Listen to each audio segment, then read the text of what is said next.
জবাব ভারতের সফল অপারেশন সিন্দুর, আর তাতে নিকেশ হয়েছে শতাধিক জঙ্গি। তবে এতেও শিক্ষা হয়নি নির্লজ্জ পাকিস্তানের। এই আবহে ফের সিএনএর খবরে শিলমোহর। ভারতের প্রত্যাঘাতের 12 ঘন্টার মধ্যেই ফের হামলার চেষ্টা পাকিস্তানের।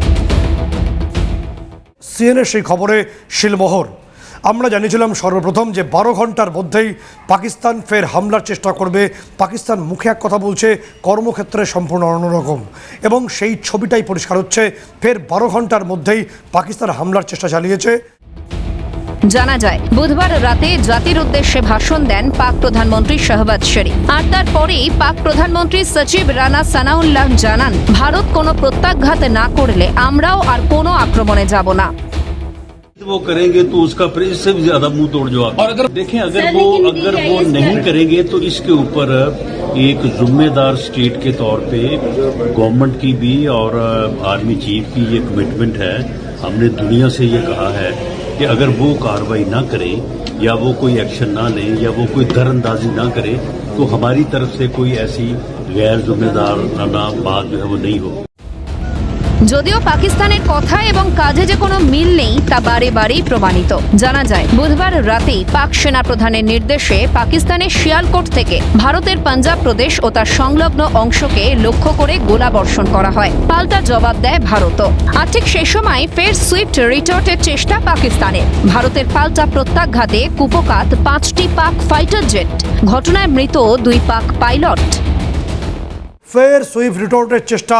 2019 সালের 27শে ফেব্রুয়ারি পাকিস্তান যেভাবে তাদের 27টি ফাইটার জেট নিয়ে কাশ্মীরে অনুপ্রবেশের চেষ্টা করেছিল, এবং অভিনন্দন বর্তমান যিনি যোগ্য উত্তর দিয়েছিলেন, বুড়ো মিগ দিয়ে F-16কে উড়িয়ে দিয়েছিল, এবং আমরা অভিনন্দনকে কয়েক ঘন্টার মধ্যে নিয়েও এসেছিলাম ভারতে। সেটা ইতিহাস। সেই সুইফট রিটর্টের চেষ্টা পাকিস্তান ফের করেছে।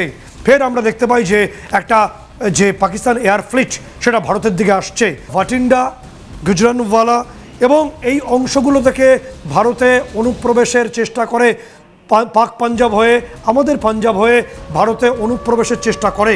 এবং সেই মুহূর্তে এখনও পর্যন্ত যে তথ্য আসছে, 5টি পাকিস্তানের ফাইটার জেটকে আমরা শটডাউন করতে পেরেছি। এর মধ্যে মেহতা টাউন, এটা অমৃতসর এবং জলন্ধরের মধ্যে একটা শহর মেহতা টাউন। এই মেহতা টাউনে দুটো, অর্থাৎ একটা JF-17 থান্ডার আর একটা JF-10C, এখনও পর্যন্ত আবার বলছি, অমৃতসর এবং জলন্ধরের মধ্যে মেহতা টাউন। এই মেহতা টাউনে 2টি পাক ফাইটার, একটা JF-17 থান্ডার আর একটা J-10C, এই দুটো পাক ফাইটারকে আমরা শটডাউন করতে পেরেছি। এদের 2জন পাইলট সম্ভবত মৃত। তৃতীয় পাক পাইলট তিনি কোথায় আছেন? তিনি কি ভারতের হাতে এই মুহূর্তে বন্দী আছেন? এই অবস্থায় নিজেদের নির্বুদ্ধিতার কারণেই পাকিস্তান বড় সড় বিপদের মুখে পড়তে চলেছে বলে মনে করছেন ভারতীয় পর্যবেক্ষকরা। ইন্ডিয়া এখনো যে জিনিসটা চালাতে চাইছে সেটা হচ্ছে একটা ডিলেড রেসপন্স, যাতে করে একটা বার্তা যায়, কিন্তু ডাইরেক্টলি এখনো কোনো সিভিল বা সামরিক অ্যাটাকে ইন্ডিয়া ইন্ডালজ হতে চাইছে না।